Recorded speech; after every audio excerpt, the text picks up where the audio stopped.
What's up, Sat?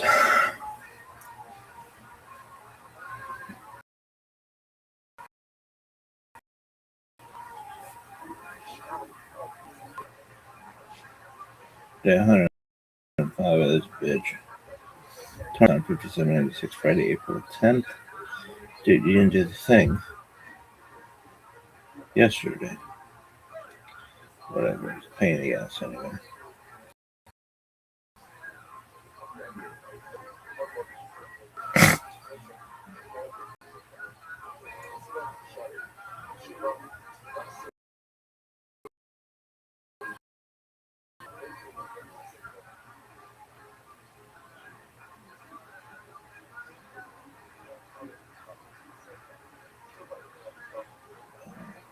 Title 9, my phone check it, shut him on the second. Final. Let's spread him on there. This should be a show, God, King of the universe, so sanctified us with his commandments, and commanded us kind of spending.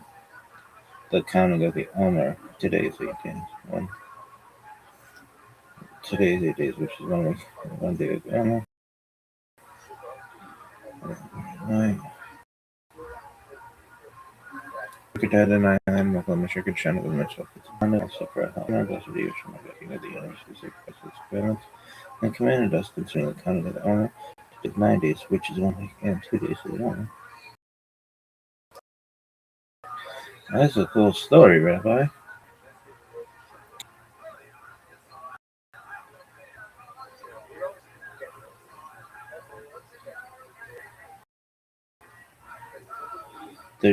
Of the world, birth of Adam and Eve, Chava. 36, 31, 130, Seth, son of Adam, was born. 35, 26, 235, Enosh, son of Seth, was born. This is a tight story, too. Is that Anna? Where's your coffee? That's coming. Really?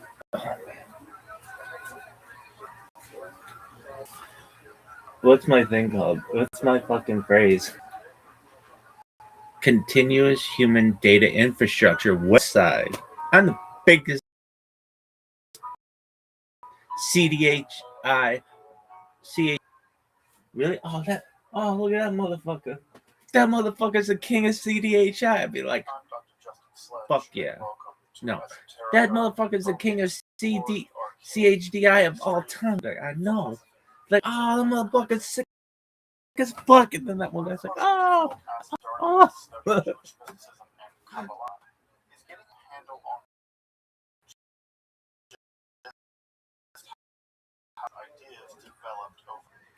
Man, it's a shame that people don't get paid for. Can you imagine how much money some motherfuckers make with this guy? Of course, neither of these positions is really tenable. Such notions developed greatly through the ages and are still developing. And there are now, and there have always been, numerous mutually rules of Jewish mysticism and Kabbalah.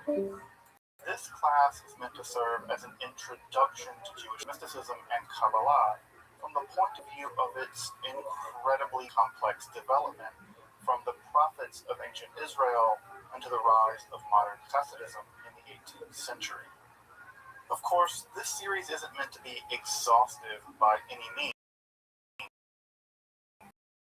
but only should serve as a springboard for deeper. Hopefully, it will also enable you to situate developments in Jewish mysticism and Kabbalah in their historical and cultural context, and hopefully embolden you to dive into the primary texts, which are admittedly as sublime as they are obscure. Let me express gratitude to Congregation Tia for allowing me to use these lectures larger audience here on this entire series under the playlist entering the Garden Introduction to Jewish Mysticism and Kabbalah. I'll be uploading them over the next few weeks, or if you find these episodes after autumn of 2021 and you want to watch the entire series, you can find them in that playlist. If you find this series on Kabbalah, topics, and esotericism and perhaps consider supporting the production of free academic and scholarly topics in occultism and hermetic philosophy by joining my Patreon or perhaps with a one-time donation. You can find those links below, and I really appreciate your consideration. Now, let's enter the garden and Kabbalah. But just from last time, what we handled was syllable Christian Kabbalah and Lurianic Kabbalah. And again, I always look back on how I handle Lurianic Kabbalah, and there's always a problem with teaching it. And the problem with teaching it goes like this: is that either you go too thin or you go too thick. And I always on Lurianic Kabbalah, I lose people. Even a very thin overview, I think, loses people really rapidly. It's just it requires such a heavy amount of background knowledge in Kabbalah to really get a handle on it. And so there's just no covering it without sort of doing an entire class on it. But the main recaps from last time is that by the 15th century, Kabbalah is spreading. It's moving. It's moving not just within the Jewish community, but it's also moving outside the Jewish community, especially Kabbalah. And they're doing their own kind of Christian Kabbalah. They're taking their Jewish neighbors. They're hiring converted Jews to translate text for them, folks like Resius and Flavius and Therides. And so Christian Kabbalah becomes a part of this larger Renaissance movement of main old traditions for these perennial truths. In that process of mining those older traditions for perennial truths, is going to build up a philosophy that sometimes gets referred to as esotericism, Christian mysticism, specifically in the occult mode. And this form of Christian Kabbalah is going to eventually become a whole thing to itself. The Christians are going to kind of run with Kabbalah, they're going to adopt ideas from it, and eventually what's going to emerge is kind of what's sometimes referred to as the hermetic of Kabbalah that mixes occult ideas and Christian mysticism ideas and Jewish ideas into one synthetic thing, and this becomes the groundwork for what is now called Western esotericism. So, in many ways, Kabbalah gets a life of its own in the Christian world, and eventually becomes its own form of mysticism, completely independent of Judaism. Of course, the big form of this time is the Lurianic Kabbalah, and just as a refresher back over what we covered last time, because it's been a couple of weeks, Yom Kippur in the way. But the big ideas in Lurianic Kabbalah is that Luria is going to really, really focus in on the mythological structure of reality. He's very concerned with how reality comes to be, how it is that God comes to be all of reality. This is a very pantheistic, whatever shade of flavor of that you want to go with. But he's really concerned with the descent of the universe, how the universe comes into being. And he develops, Portavera helped develop for him the idea of the 4 or 5 worlds, depending on how you want to count them. Then you have these various levels of reality. And what ends up happening is that at every level there are more and more spheroids. If you ever come to the house, a book I have called Ilan HaGadol, which is a map of reality according to the classic Lurianic take, enormously complicated sum of Sphero within Sphero within Sphero. So if you want to see this book, I'll show you, but it becomes this incredibly Byzantine system of Sphero within Sphero, very Baroque, that's what you could say. Well, ideas, right, are this idea that God would trap God's self into a kind of divine void, and that divine void is physical inside of it, and this leads to a kind of tragedy, and that cosmic tragedy is repaired, it's subject to tikkun, and the process of tikkun is accomplished by Jews basically maintaining the Torah, Jews maintaining strict observance to Jewish law, strict observance of Jewish law. The metaphysical realities, various realities are repaired, they undergo tikkun olam, and that paves the way for the Messiah. And so the messianic idea, and this is going to be a big deal tonight, the Messianic idea in Kabbalah begins to really heavily alter during the period of Lurian Kabbalah, and it becomes less the idea that God has picked someone to become the Messiah and then sort of thrown into history as the Messiah, and sort of made Messiah before all time, sort of like Jesus is. Rather, Messiah is something that you can become Messiah by becoming sufficiently righteous and sufficiently metaphysically able to manipulate reality and the interests of this tikkun process. And so we have a lot of Kabbalah that become very important in just a bit. And so what's going on in Lurian Kabbalah is a radical renovation of Kabbalah as it's been inherited through the past several hundred years. But the Sefer Zohar only basically written down or published beginning in the 1270s. And that we're now in the 15th, and it's in the Sefer that come about. So it's been about 300 years since the development of the Kabbalah. And so 300 years is quite a long time. And it's in this 300-year period that the Kabbalah really undergoes its major systematization and also its major systems theory. And that major systems theory is the one of Yitzhak Luria. Now, again, I just want to drive this point home. Yitzhak Luria did not leave us a system. He left us a bunch of teachings to a bunch of students. And those students don't even agree about exactly what his teachings were. Chaim Vital, his most famous student, leads us one system of teachings. His earlier Cyril Sarug, who doesn't really press these days for whatever reason, but he published another system of Luria and Kabbalah. The answer to that is we don't know. We don't know what Luria taught. Luria didn't write much down. What he did write down mostly just poetry. And so we actually don't have Luria's teachings. What we have are his students. Of that is a game of telephone. That's a good question, and we actually don't know. In fact, even the main body of work that represents Yitzhak Luria's teachings that went on to become Lurian Kabbalah, a book called Eitz Chaim by Chaim Vital, that book was never even intended for publication. Chaim Vital actually tried to hide it. And it was actually illicitly kind of stolen from him and then published without his consent. And so it's not even clear that that book is even meant to be a systematic representation of Luria's teachings. So it's a mess. It's just a mess. And so often people teach Kabbalah as the definitive Kabbalah. You go to the Kabbalah Center and you learn the Kabbalah. You learn this definitive. That's complete. The Kabbalah is a mess, from an view at least, and as you study it, you realize that there are lots of different systems out there in the historical record, and they don't really agree with each other. They don't really at all. Tzimtzum is a big problem. It's exactly how the tzimtzum happens, and the degree to which when God tzimtzums, does everything come out into the vacuum? Is everything pulled out of the void? Or is there stuff left behind? There is stuff left behind. What's left behind? It's just a bit.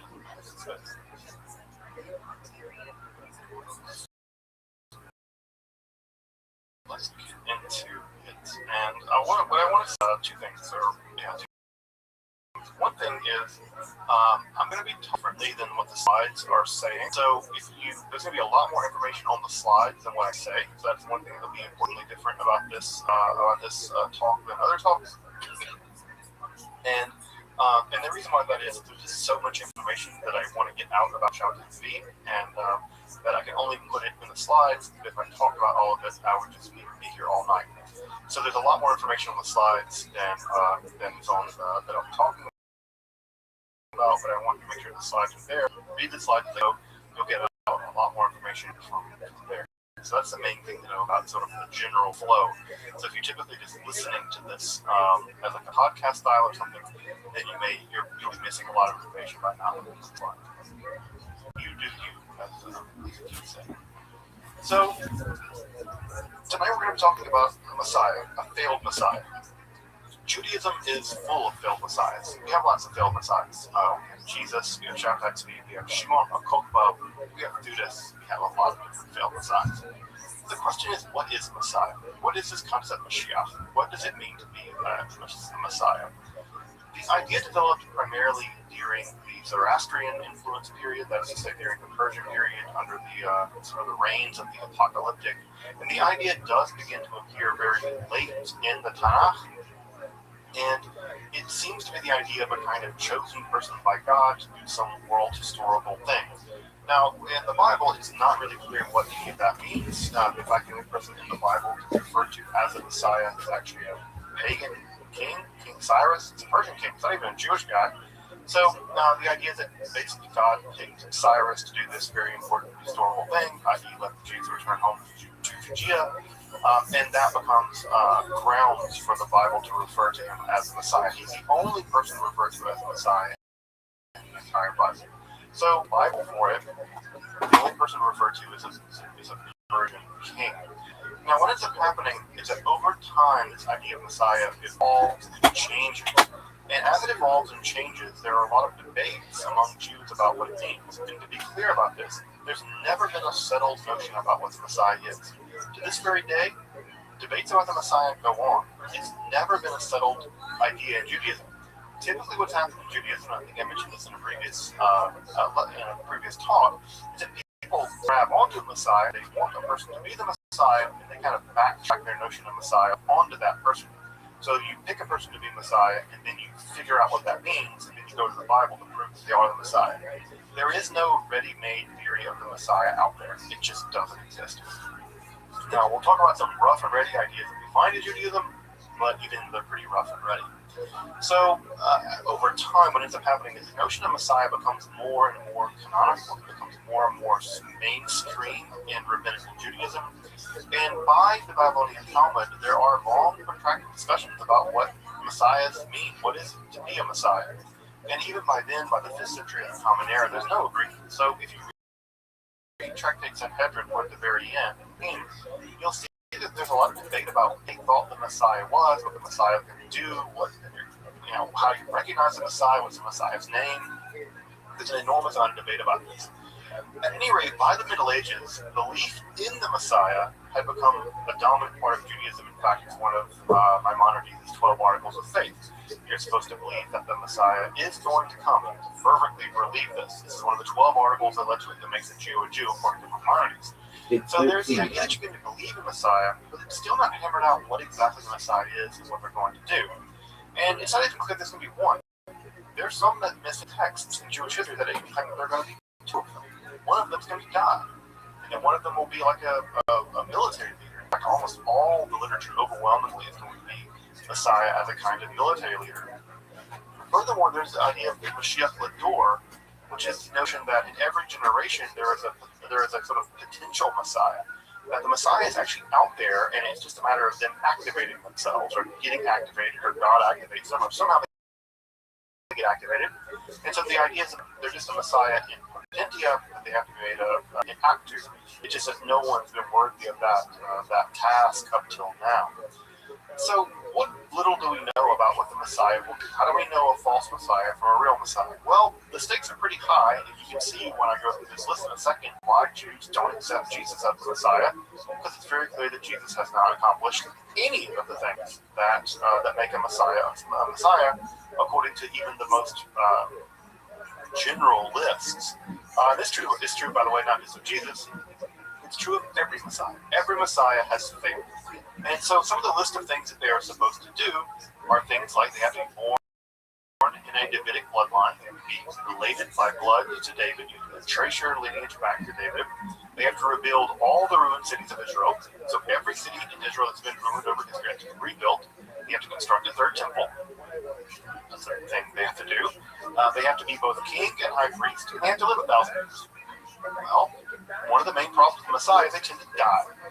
So, show me one that's lived, above the age of 60.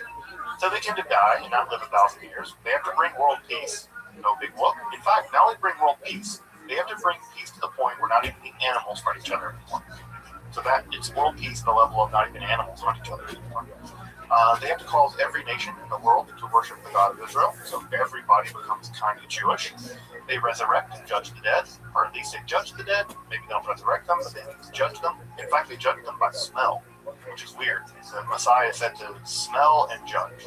They can know your sins by smell alone, sort of like a sin sommelier.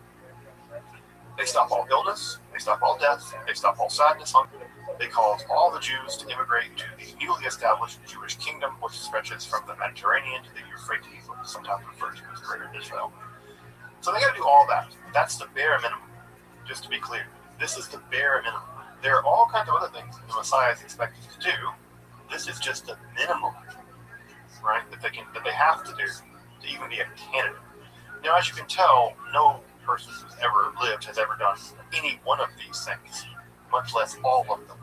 Now, according to the Christians, Jesus will come back and do all this stuff later, but, well, they've been waiting for 2,000 years, and this guy hasn't showed back up. So, at any rate, these are the sort of general outlines of what we think of when we think of Messiah in Jewish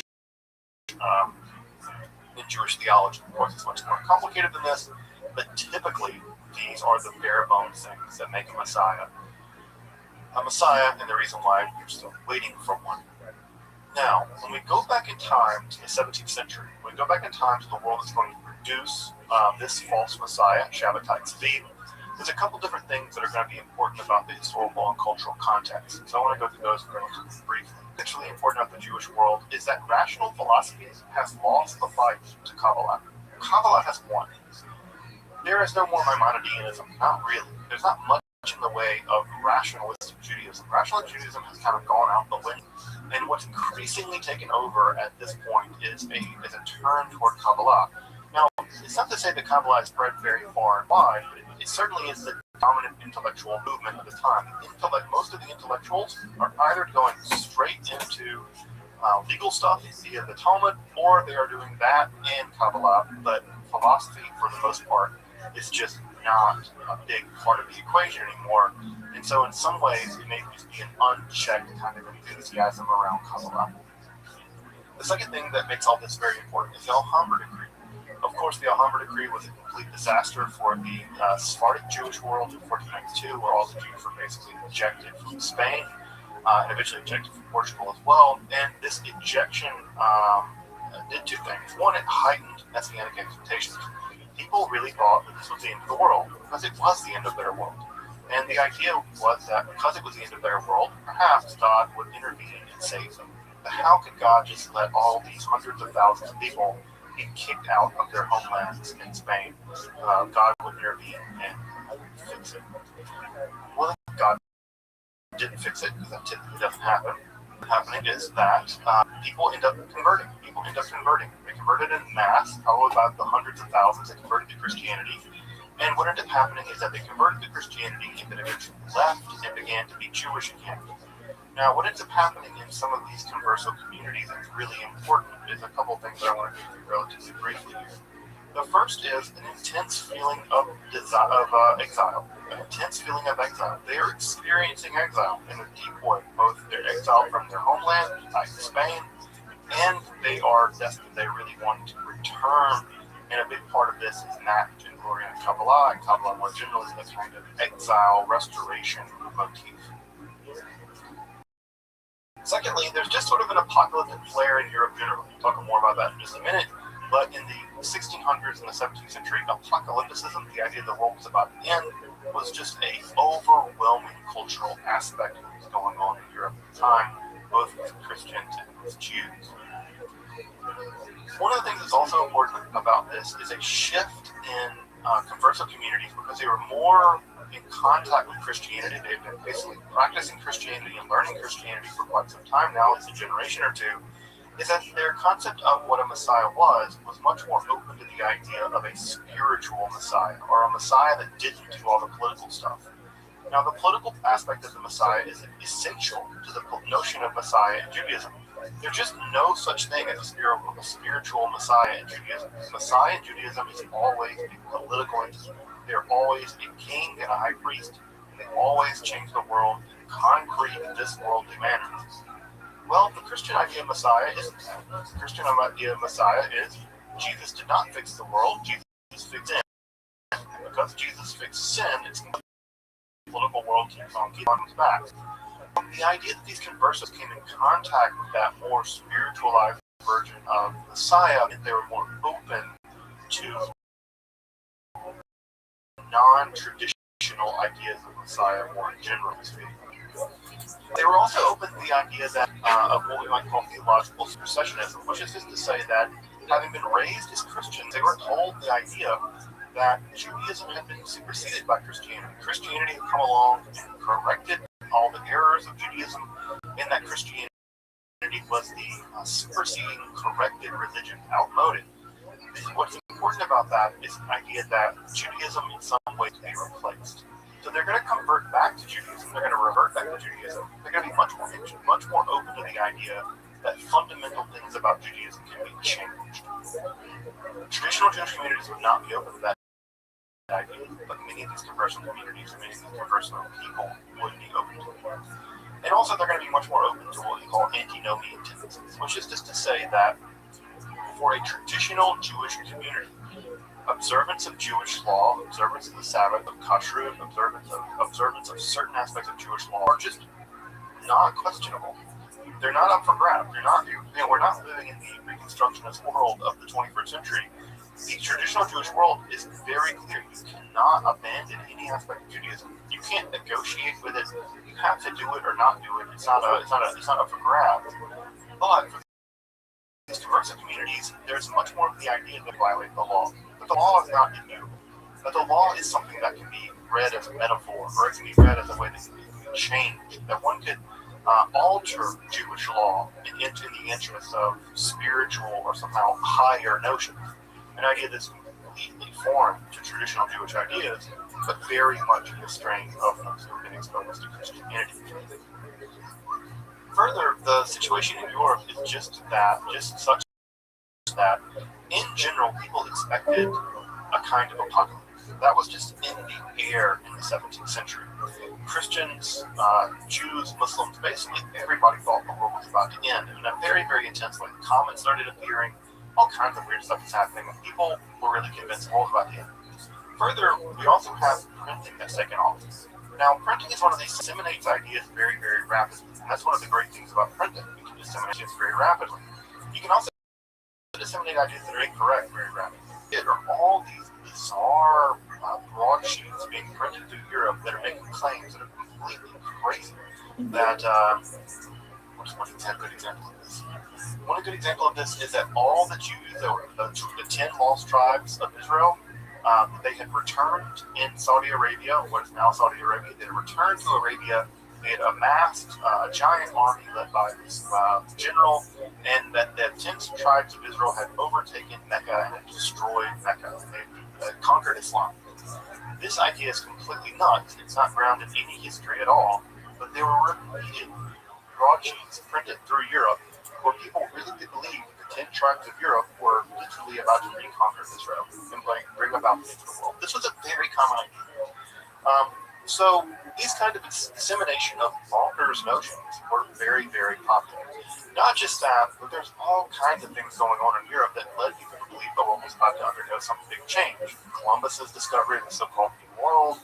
They were the ongoing religious wars of the 100 Years' War, the Protestant Reformation.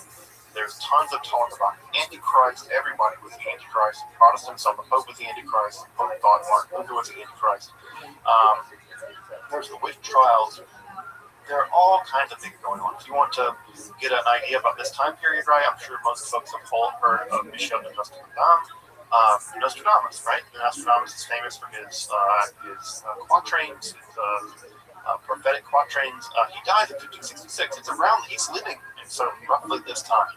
So what's going on here is that the entire world is predicting a kind of messianic or apocalyptic event. And so, in some ways, had it not been Shabbatai Tzvi, it'd have been somebody else. I really am convinced of that. It just happened to be Shabbatai Tzvi. Also, there's a huge massacre in Poland that kills thousands, tens of thousands, maybe even 100,000. In fact, the Kaminsky pogrom or Kaminsky uprising may have been the largest single killing of Jews prior to the Holocaust, which also occurs. And there was this massive killing, maybe up to 100,000 Jews. We're not sure how many died, but it was probably the largest mass killing of Jews until the Holocaust. And also, again, we have this messianic expectation that emerges after that of this giant massacre. And it's into that situation that we meet Shabbatai Tzvi. Shabbatai's born into a mercantile family on Tish B'Av and on called Shabbatai. It's not uncommon for, it wasn't uncommon then at least, for people born on Shabbat to be named Shabbatai. People were honored to be born on Shabbat. Now no one calls their kids Shabbatai anymore because of how bad Shabbatai's reputation has become. But he's also born on Tish B'Av. You may know this, that on Tish B'Av, it's a custom in ViralRabbi, which is in Midrash, that the Messiah is going to be born on Tish B'Av. We know Tish B'Av is the saddest day on the Jewish calendar. It's the day of mourning. It's when all these bad things happened. Temples destroyed, and World War I started, and all kinds of bad things. The Warsaw Ghetto uprising, corruption, all kinds of bad things happen on Tish B'Av. It's a day of mourning. Well, the idea from ViralRabbi is that the Messiah will be born on Tish B'Av. It will convert the day of mourning into a day of celebration. So already we have Shabbatai being born on just the right day, and not just being born on Tish B'Av, but also being born on Shabbat. And this is already an auspicious start here in 1626 in Izmir, Turkey. Izmir, as you may know, is the site of ancient Ephesus. So I've been to Izmir. It's the site of ancient Ephesus. By the 1640s, as Shabbatai is growing a little older, he begins to engage in some pretty strange practices already. He's not involved in the mercantile practices of his family. He begins to turn his attention to ascetic practices. And he begins to drown himself, I would say, in reading the Sefer Zohar and the Sefer Hakana. The Sefer Hakana is a book where a student questions a teacher about the various laws, and tell a student why we do the laws the way that we do. The idea of questioning the law is going to be a big part of Shabbatai's life, as we will see there. Also, it's around this time that Shabbatai, around his teens, that he has this vision or this experience of his penis being damaged by a demon. It's not clear exactly what happened, but sexual issues will plague Shabbatai his entire life. And so the idea that he's being afflicted by the demoness Na'amah, who's a demoness in the Zohar, you may know her better, that's the name of Noah's wife actually. But this demoness Na'amah, who we find in the Zohar, is said to have done something to Shabbatai's penis and causes him all kinds of problems. And it's around this time in his teenage years, he also begins to experience these periods of what he calls illumination and darkness. These periods of illumination are periods where he doesn't sleep. He is singing and dancing, and he's doing all kinds of strange behaviors. And these will last for several weeks, and then he will be plunged into a period of darkness where he basically won't get out of bed. It's the worst, and everything's terrible. So he's probably suffering. Most psychologists I've talked to diagnose him after his death, of course, as something like manic depression. But he also, at the same time, he can now begin to claim he can do supernatural things like levitate. In fact, he claimed to levitate in front of several of his friends. His friends said that he really didn't levitate, and then he told them that he just didn't deserve to see him because they weren't righteous enough, they weren't pure enough. But he really did levitate, according to Shabbatai. His family tries to fix him by marrying him off, which is the common solution for things back in the day. Just get married and things will get better. Shabbatai refused to consummate either marriage. He basically would not have sex with these women.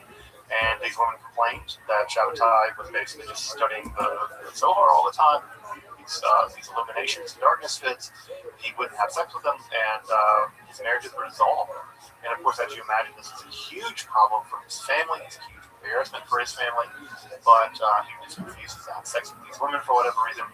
And so he's twice divorced by the summer of 1648.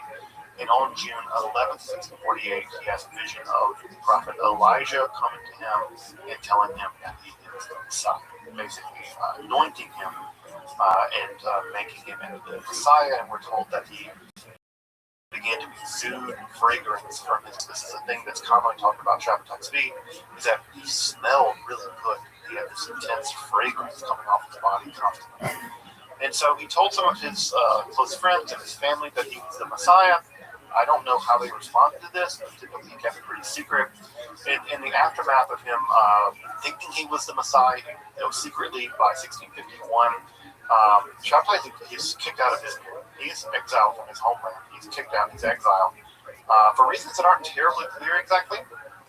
But one of the things that we do know that he was doing at this time was that during prayers he was enunciating the divine name of God during prayer. This is a no-no in Judaism. You're not allowed to say God's name, and Shabbatai was doing this in prayer, along with some other strange things he was up to, and this eventually led to him being kicked out of the community of his community. He'll come back with vengeance. The period that he's roaming around is typically referred to as the years of darkness by the community of folks who believe in Shabbatai to be. The period of the years of darkness has him traveling around all through the Mediterranean world. We don't know his exact itinerary, but we know he traveled all around Egypt and the Mediterranean, Eastern Mediterranean basin, and he did some strange things. He would settle in the really heavily Kabbalistic city of Salonika, and what is now there. He publicly married a Torah scroll. That also was not. That got him kicked out of Salonika. He seems to have made a pretty strong impression on people as he traveled. Now, making a strong impression is not making a good impression, and so he often made a bad impression on people because they thought he was crazy, or maybe he was a prophet or a Kabbalist or whatever. But he made an impression on people no matter where he went, and eventually he settled in Cairo, where he comes into the family of a very wealthy leader of the Jewish community, and it's there that Shabbatai actually had a job being basically a fundraiser. He would go to Jerusalem and he would raise money for the community there. The community in Jerusalem notoriously poor, and what he would do is he would go back and forth raising money from local folks trying to get the Jerusalem community back online. Fundraising back in Cairo, that an orphan from the massacres that I mentioned in Poland earlier actually had arrived in Cairo, and she was a piece of work herself. She was a pretty famous sex worker, and she was a former orphan that had been orphaned by the massacres in Poland, and she had traveled all the way through places like Livorno and Amsterdam, where she eventually made her way to Cairo, and she made her name as a pretty famous sex worker, something like a not exactly a courtesan, but famous sex worker. When Shabbatai was in Cairo, he actually heard about her reputation, and one of the things that she claimed was that she would marry the Messiah. That was her big claim to fame, is that she would marry the Messiah, and she already having ideas that he was in fact the Messiah. Took this as a sign, sent for her. I think she was a little more at the time. He sent for her. She came to Cairo, and he married her in the house of this really famous Jewish leader in Cairo. And he did this probably as part of his messianic buildup, because, as you may know, the prophet Hosea also married a sex worker as a sign of his prophecy that he was acting out his prophecy by marrying this sex worker. And what's interesting is Sarah basically remained loyal to him until she died. She was with him all the way in his very tumultuous life, as we'll see. She died in 1674, and they were divorced briefly, but they were together for basically their entire adult life. And so they lived there for about a year until Shabbatai eventually made his way back to Jerusalem. But on the way to Jerusalem, he stops in Gaza. He stops in Gaza because he wants to meet a young and up-and-coming Kabbalist. That young and up-and-coming Kabbalist is a 23-year-old Nathan Benjamin Ben Elisha Chaim Halevi Ashkenazi. Nathan of Gaza is probably one of the leading up-and-coming Kabbalist minds of the time. From his writing, understands not just Kabbalah in general, but he also even understands really higher level debates that are going on inside of Kabbalah. So he even knows that there are specific schools of Urianic Kabbalah, and Nathan of Gaza is actually wading into the waters of these really technical debates around the nature of Kabbalah as it's being developed. Now, what ends up happening is Nathan of Gaza is also himself not just a mystic, but a prophet. And he's having visions. He begins having visions as a young man, and these visions are such that he becomes kind of a mystical healer. Now, that idea of a mystical healer isn't completely foreign to Judaism. We actually see the same idea, for instance, in Luria. Luria is a physician of the soul, as they sometimes refer to. And there's the idea that people like Luria and Nathan of Gaza can cure spiritual diseases that you have by diagnosing those spiritual diseases and by giving you a tikkun or a cure, a reparation, and that cure will fix your spiritual illness. It will solve your spiritual problems. And so it seems like what ends up happening is that Shabbatai Tzvi actually travels to Gaza to meet with Nathan and to basically become cured of his what we might call manic depression, cycles of illumination and darkness. Well, what ends up happening is that he ends up traveling to Gaza. He stays with Nathan for several weeks. And in the several weeks, go on these very long epic walks. They walk from Gaza to Jerusalem, which is quite a long walk, and they also walk from Jerusalem to Hebron. And it's in those walks that eventually Nathan tells that Shabbatai is the Messiah. He lays it on Shabbatai. He's like, not only can I not cure you, but you don't need to be cured, you're the Messiah. And Shabbatai says, look, I know that I'm the Messiah, but I'm not. I gave it up. I knew that I could be the Messiah, but I gave it up. He seems to be in one of his dark periods of this whole business. What ends up happening eventually is that Nathan eventually announces the entire Shabbatai is the Messiah business in 1665, and Nathan is possessed by this Magid spirit. This is all incredibly weird. And eventually, what is happening is that Shabbatai is experiencing a profound one of these depression periods, and then 3 days later, he declares that he is, in fact, the Messiah. Now, again, people declaring that people are the Messiah is nothing new in Judaism. People, every once in a while, come along and say they're the Messiah. And what typically happens is that no one believes them, or very few people believe them, and they get themselves killed. That's typically what ends up happening. Well, what ends up happening with Shabbatai is absolutely shocking. In Gaza, he's the Messiah, and he announces that the fast of the 17th Tammuz is to be abolished, and he abolishes it. He does not observe the fast, and rather than observe the fast, he announces that that Hallel should be said. Hallel is what you say for praise. It's what you say in Sukkot for praise. And so rather than engage in the fast of 17th Tammuz, he declares that he has abolished it, that the days of the Messiah are here, the days of fasting are over, we can now all celebrate. And he takes, at this point, he has about 45 takes them from Gaza to Jerusalem, and he declares himself the Messiah in Jerusalem. He says, I am the Messiah. He tries to get on top of the Temple Mount to perform a sacrifice, basically to try to inaugurate the reality of the third temple. He also begins to refer to himself as the Amirah, Adonenu Malkeinu Yaron Kondo.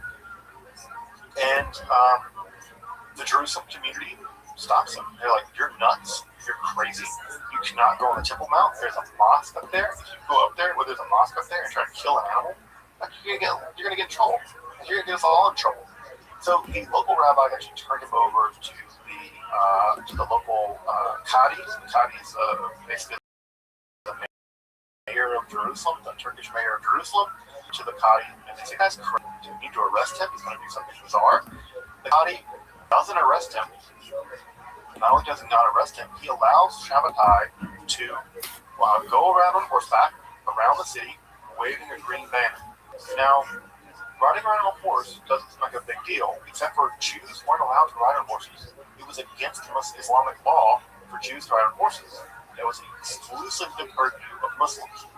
But for whatever reason, the Qadi of Jerusalem, just probably because he thinks this guy's crazy, lets him ride around, circle around Jerusalem, waving this green banner 7 times.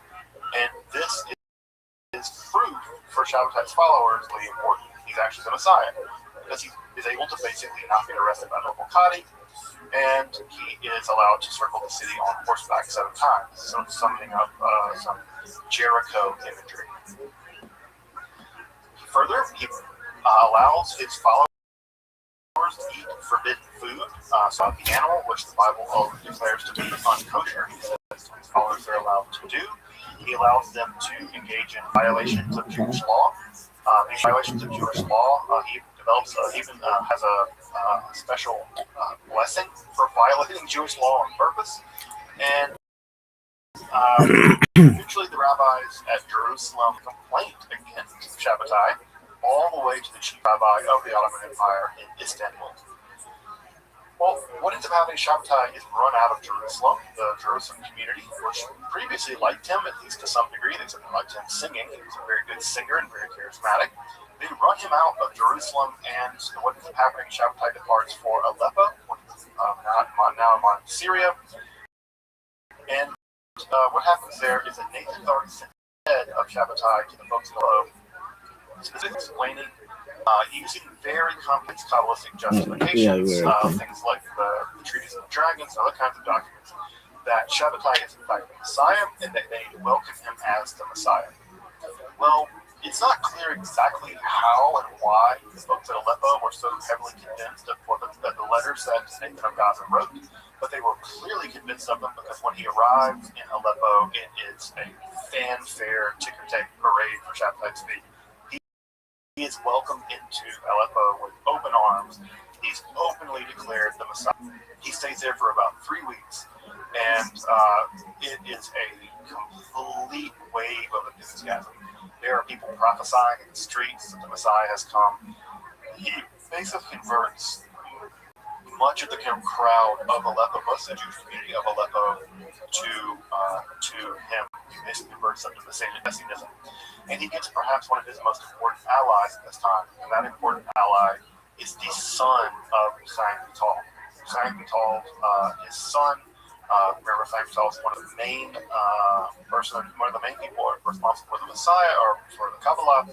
He's been dead now, but his son is living in Aleppo, and his son declares that Shabbatai is the Messiah. So it's like having the son of the most important Kabbalist of all time basically declaring that this guy's the Messiah in Aleppo. It is a huge explosion in enthusiasm that receives in Aleppo. After spending 22 days in Aleppo, Nathan is still back in Gaza, feverishly writing letters, feverishly writing these tracts, prayer books, and prophecies. He's sending these all over the Jewish world. You could not ask for a better PR man than Nathan of Gaza. And Nathan is sending this stuff everywhere. Everybody's getting it. People are getting very excited about the things that Shabbatai can do, allegedly. And what ends up happening is that Shabbatai makes his way back home to Izmir. And as soon as he gets there, well, he falls into depression. He's in the depression for weeks, and it's not until Hanukkah of that year that he emerges from the depression. And it's around this time that the local rabbi gets the writ of excommunication, basically, will become the writ of excommunication from Istanbul. And sometime around Hanukkah of that year, there's an explosion of tension. There are the pro-Shabbatai people and the anti-Shabbatai people. And what ends up happening is the anti-Shabbatai guy actually is leading prayers on the Sabbath. And Luckily Shabbatai grabs an axe and hacks his way all into the Portuguese synagogue and then chases the other rabbi out of the building. He says he cleansed it of the evil forces that were inside the synagogue. And then he sets a king inside the Portuguese synagogue after chasing the other rabbi out with an axe, basically. Not only that, the guy who he chased out, the rabbi who he chased out in his own hometown, that rabbi's daughters fall into prophetic fits, declaring Shabbatai to be the Messiah. So this guy's getting from all sides. He's being chased around by Shabbatai with an axe, and his own daughters are falling into these enthusiastic trances, declaring that Shabbatai is the Messiah. He does the same thing. He pronounces the divine name. There's all kinds of things that begin to go on. He sings Christian songs in the synagogue. He allows women to come to the bima to read from the Torah. There's all kinds of things he begins to do when he's back in Izmir that are rapidly raising the ire of the larger entire Jewish communal world. During this time also that he consummates his marriage with his wife. Apparently he had not done that yet. And she shows the bloody cloth that that proved that the marriage had been consummated to great fanfare. And so all kinds of things happen here at Izmir that they're slowly earning the attention of the wider world. This guy Shabbatai is really beginning to act out in very, very strange ways. So on December 30th, the end of the year, he set sails with some of his followers to Istanbul. Now, what's happened by the time he set sails by the 30th of December is that in 1666, by early 1666, Nathan of Gaza's letters have reached everywhere. Everywhere, as far afield as Brazil. People in Brazil have heard about Shabbatai Tzvi by the time he set sail, and by the time he arrived in early 1666. He's famous. He's famous even before he reaches Istanbul. And so everywhere, London, Hamburg, Sana'a in Yemen, Amsterdam, everybody's heard about Shabbatai Tzvi, and everybody increasingly thinks he's the Messiah. By 1666, by the summer of 1666, the estimates range, but the general estimate is about half the world's Jewish population convinced he's the Messiah. It's like the Amsterdam community, largely a converso community, basically having packed their bags and booked boats back to Israel because they were convinced that Shabbatai was literally about to take over the entire world. So that entire community, many people in that community, packed their bags, had them on the dock, and were waiting to go home back to Israel because Shabbatai had done the whole thing. So this was a overwhelming part of the Jewish community, at least half, maybe more. Even Spinoza weighed in about Shabbatai Tzvi stuff. Spinoza knew about it. But sadly, we don't have Spinoza's letter, so we don't know exactly what he believed was going on. Well, the trip from Izmir to Istanbul should only have taken a couple of weeks, but it took 39 days. It had very, very bad weather, and Shabbatai, news of Shabbatai coming to Istanbul is ahead of him. And because it gets ahead of him, as soon as he arrives in Istanbul, he's arrested. The Turkish government knows what this guy is. They know what he's coming there to do. He's coming there basically to declare his messiahdom in Istanbul, in the capital of the Ottoman Empire. And the idea, I think, is basically he's going to take over the Ottoman Empire. He's just going to take the whole thing over as the king of everything. He's the king of the Ottoman Empire. So he's arrested, he's even beaten up by one of the guards, and he's thrown in jail. The jail he's thrown into is referred to by Shabbatians as the Migdal Oz, Tower of Strength, and he's put into captivity, but he's put into very luxurious captivity. His followers, which at this point amass probably in the thousands, are sending enormous amounts of money to him. So that allows him to basically bribe his guards, and he lives in he's kind of living like a king inside of this prison, basically. And it's inside this prison that he sees emissaries from Yemen, from Europe, from all over. And it's in this prison situation in the Migdal Oz that he begins to basically hold court as if he were a king. He's dressed like a king, acts like a king, and he is kinds of things while he is imprisoned here in the beginning of 1666. And he's receiving, like I said, emissaries from all over. And they do believe that despite the fact that he's in prison, it's only a matter of time until he reveals that he really is the Messiah. So he's receiving emissaries from all over, and they are coming back and really preaching the gospel, so to speak, of Shabbatai Tzvi. And it's at this time in 1666 that the Shabbatian movement was at its peak, although it's only been really operating now for about 2 years. What ends up happening is that a hater basically ruins everything for him. This guy named Nehemiah Cohen arrives from Gallipoli, and he's heard about that Shabbatai Tzvi is the Messiah. He meets with them, and basically he's come disillusioned. He thinks this guy's really not the Messiah. This guy's just a charlatan. He's not really the Messiah. It's probably because Nehemiah Cohen thought he was the Messiah. He's just an inter-Messiah thief. And he tells the Sultan, basically, or at least the emissaries of the Sultan, that this guy is a danger. He's living a lot of luxury. He's engaging in all kinds of debaucherous activity. And what ends up happening is that on September 15th, 1666, Shabtai is re-arrested. He's drug in to see the Sultan, the Grand Vizier, and he's basically told, a very simple thing. He says, "Look, here's the skinny."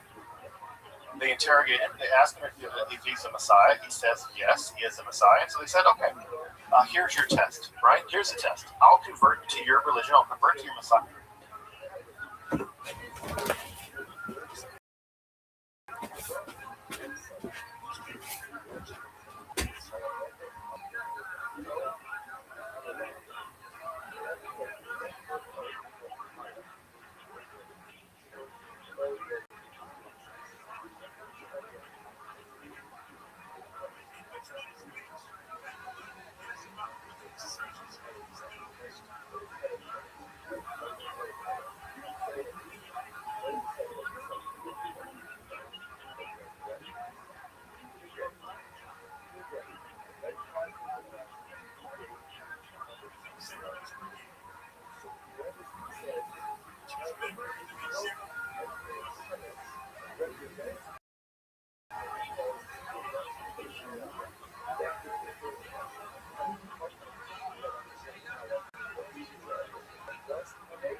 To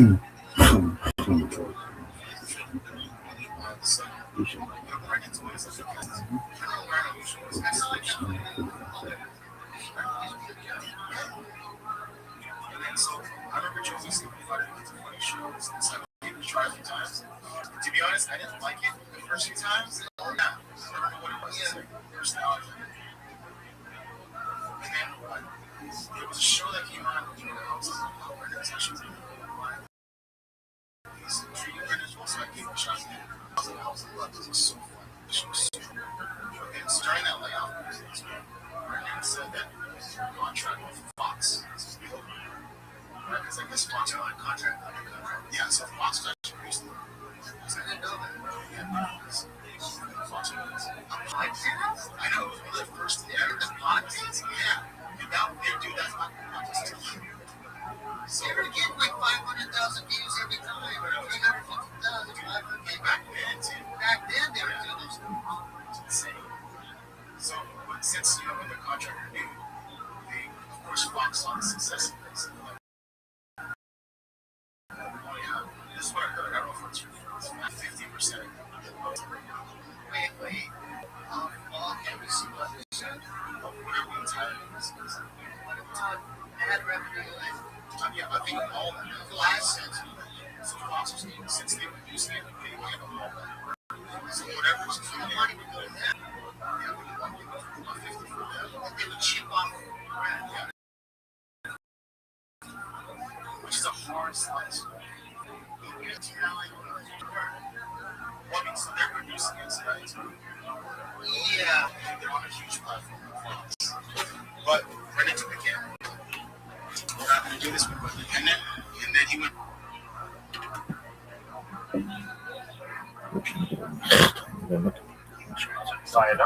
If you pass one test, then we're going to strip you naked. We're going to bring in a bunch of archers, and they're going to shoot you with arrows. And if you survive, if the arrows bounce off of you, we'll all convert. And if not, well, you'll die. And they say, all right, Shabbatai, if you're the Messiah, right? Let's do this. And so, Shabbatai very promptly says, nope, I'm not the Messiah, I'm just a rabbi. He does not want to be shot with a bunch of arrows. And so, the vizier of the Ottoman Empire says, okay, Shabbatai, well, you have one option now. Convert to Islam, or you'll be impaled. Today, you have 5 minutes inside. You convert to Islam, or you will be impaled. And Shabbatai, not being stupid, though he might have been crazy, converts. He converts to Islam. He becomes Aziz Nemenethin. He converts September 16th, 1666. And not only does he convert, the Sultan is actually pretty pleased with the fact that he converted, and he appoints him to a basically ceremonial position as a gatekeeper, basically. And because he becomes a ceremonial gatekeeper, he's actually an official member of the Sultanate court. And he gives him a really nice fur coat, and he has basically the most cushy job ever. These gatekeepers were basically just cushy positions given to members of the court, and Shabbatai could do basically whatever he wanted. So in many ways, he came out all the better. He's materially, I mean, obviously being shot with arrows would have been really bad, or being impaled would have been really bad, but the vizier and the Sultan really aren't out to get this guy. They made the problem. They give him the cushiest job they can and basically give him a pension so that hopefully he will just quit. Well, Messiahs never quit because they're crazy. And because they're crazy and never quit, they're going to get themselves more and more trouble. And Shabbatai's very lucky that he was not just shot through an arrow. I think had he not had a lot of wealthy friends, I think we'd have had one shish kebab Messiah on our hands. But he had a lot of wealthy friends and he doesn't end up a shish kebab. So what ends up happening is that, the first thing that happens is that news of this apostasy spreads all throughout the Jewish world.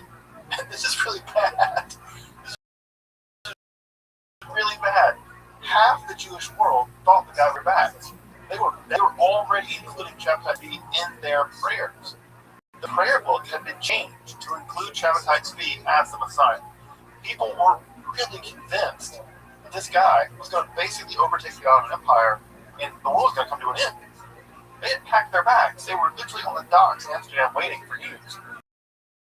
And the news I got was, oh yeah, he did what?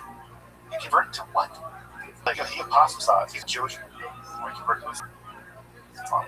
So as you can imagine, that's bad. Not only is it bad, it's incredibly embarrassing. All the Christians just took it as more proof that the Jews were full of it. Completely crazy Jewish people, stupid Jewish people, can't understand anything. And not only that, the Jews who remain anti-Messiah, folks like Manasseh in Israel and Amsterdam, they were able to greatly close their grasp on the Messianic factions. So this was a disaster, a titanic disaster in the Jewish world. And it was it's probably one of the greatest intellectual disasters in Jewish history. Nathan wouldn't hear about the apostasy until the summer of 1666, or 1667 actually. He left Gaza and fled to, basically ran over to where he could basically. And the big debate at this time was, what did apostasy mean? About Messiahs is that when Messiahs do terrible, die, or convert to another religion, it's not a problem, because it's all part of the plan. That's how delusions go. Delusions are never disproven. Delusions are only reinforced, no matter how ridiculous the delusion is. So, Shabbatai's apostasy was not apostasy, it was part of the plan. It was all part of the plan.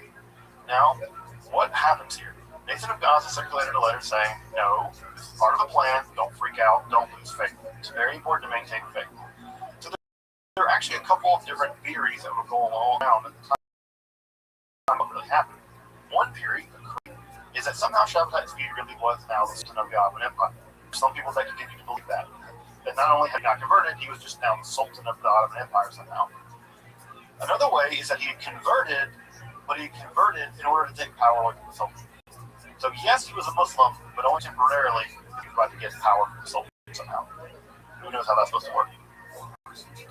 The third reason was that he converted as part of a Kabbalistic plan to redeem the deepest, darkest levels of demonic power. And the reason why he converted was to descend into the apostasy of Islam, to bring them along as part of the Kabbalistic plan. So his apostasy wasn't really apostasy, it was him sacrificing himself, suffering servant. By plunging himself into the boat, he would be able to somehow engage in a greater act of tikkun. The fourth theory about what happened was that he had not really converted, but that the real Shabbatai had actually gone into heaven, and that what was left behind was a kind of illusion Shabbatai. So the real Shabbatai is in heaven or somewhere else, gone into the supernal realms as part of the grand act of redemption, and that the Shabbatai that comes kind of illusion or a kind of shadow or something. So it really was Shabbatai.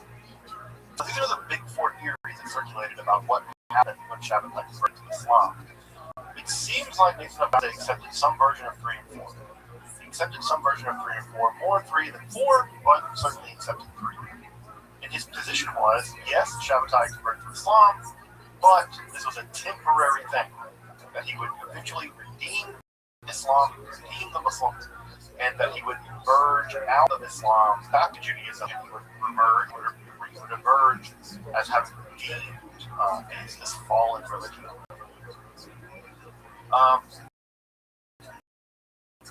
Shabbatai, for what it's worth, Titanic depression, as you can imagine. I mean, he basically became an apostate, fell into deep depression. In fact, he wrote to his brother Elijah and said, hey, leave me alone, I'm a turn now. I don't want to deal with you. I'm done. He just plunged in a really, really, really deep depression. Nathan of Gaza never gave up the faith. Okay, in fact, to the end, he never gave it up. And so, not only does the Shabbatian movement not die in the aftermath of the conversion, but it seems like making of the death actually caused it to flourish. It caused it to flourish. It calcified the religion. one second, check the time. Where we're at. Okay. So what I'll do, jump back on to the share. All right.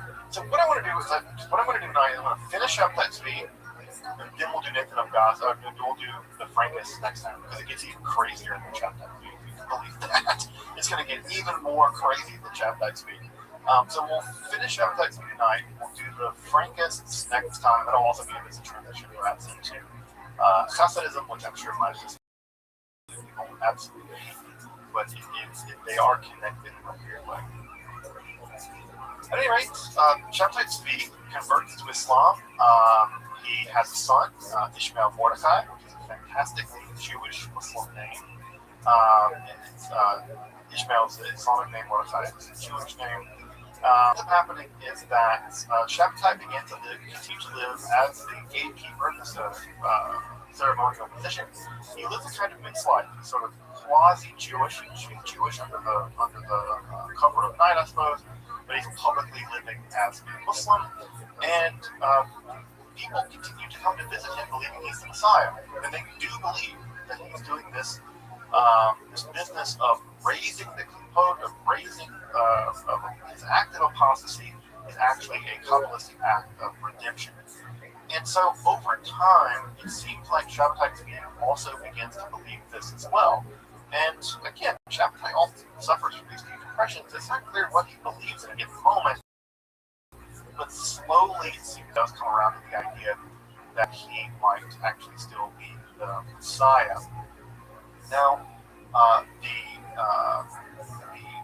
Muslim leadership of the Ottoman Empire gets word of this. They don't like the idea that he's still living as a Jew. And so what ends up happening is that the rabbis of Istanbul, the chief rabbis of Istanbul, are exhausted with Shabtai to basically hold court as a kind of quasi-Messiah. And the 12th of September 1672, they go to the Pasha, which is a high-ranking member of the Ottoman court, and they basically tell the Pasha, this guy's not really a Muslim. Yeah, he's converted, but he's living as a apostate. He's not living as a Muslim.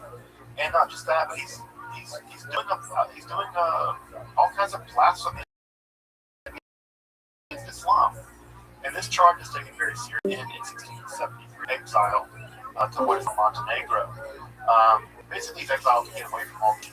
The Pasha kicks him out anywhere. He's in the most obscure, one of the most inaccessible regions of the Ottoman Empire, basically to get him away from his Jewish world and Jewish community. And it's there in exile, in an even further exile, that his wife Sarah would die.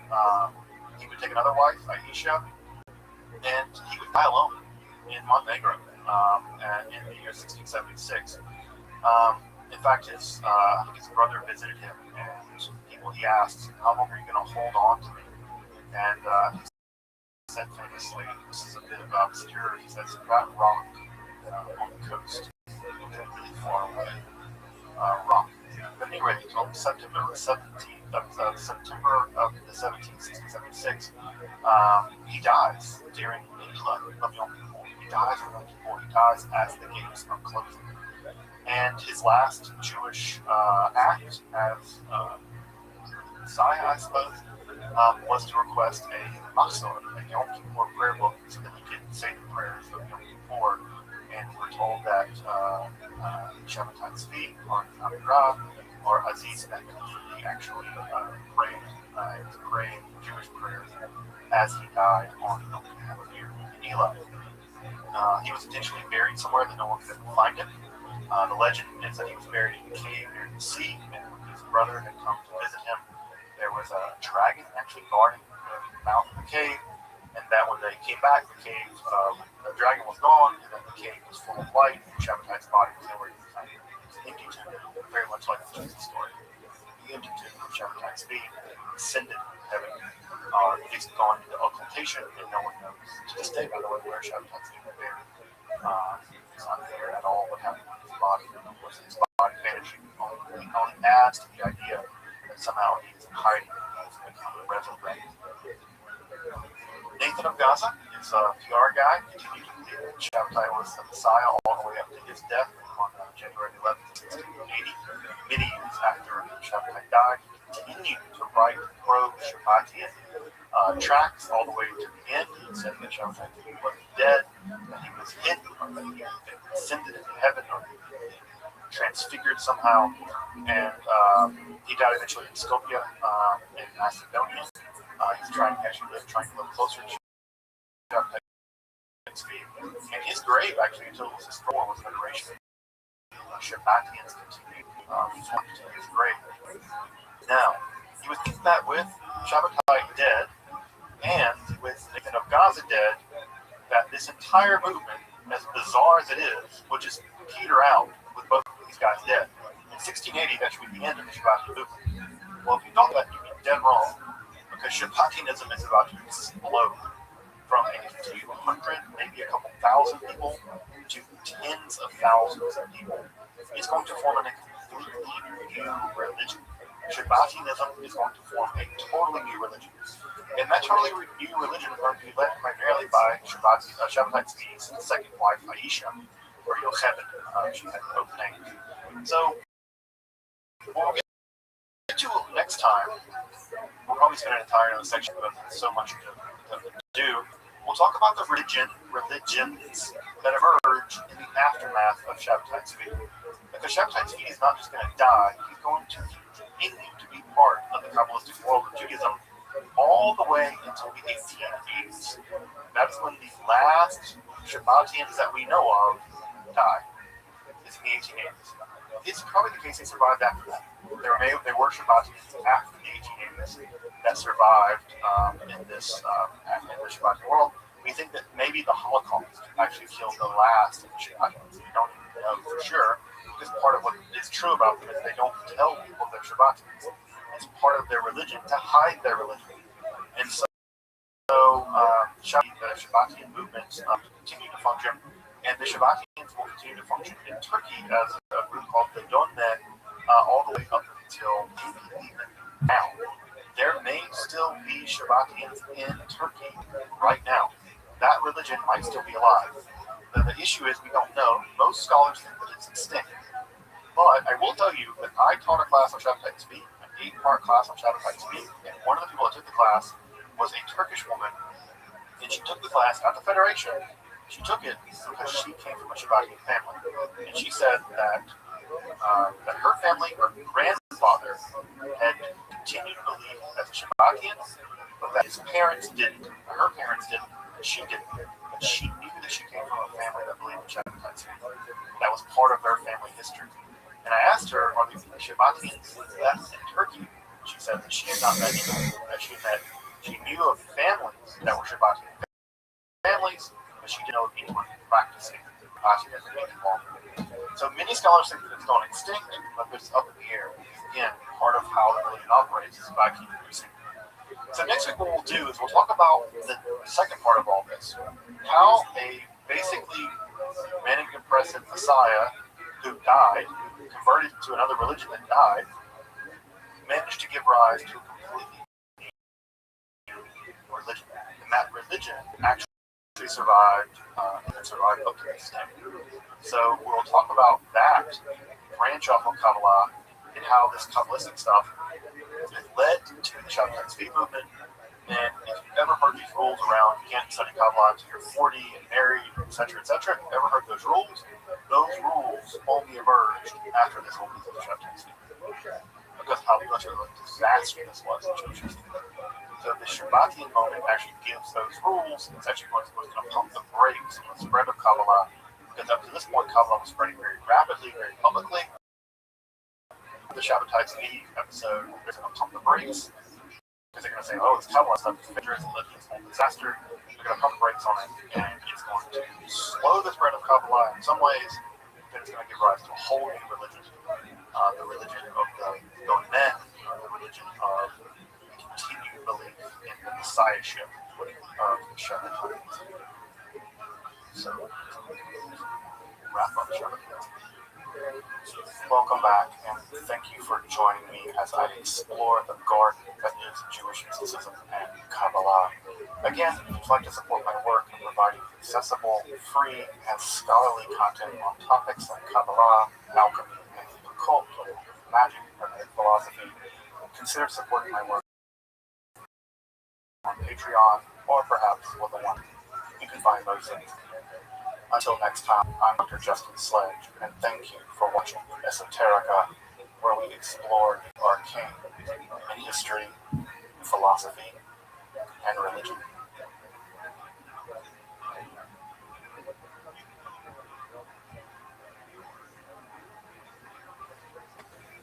Okay, 12's tomorrow. If I go fuck yourself.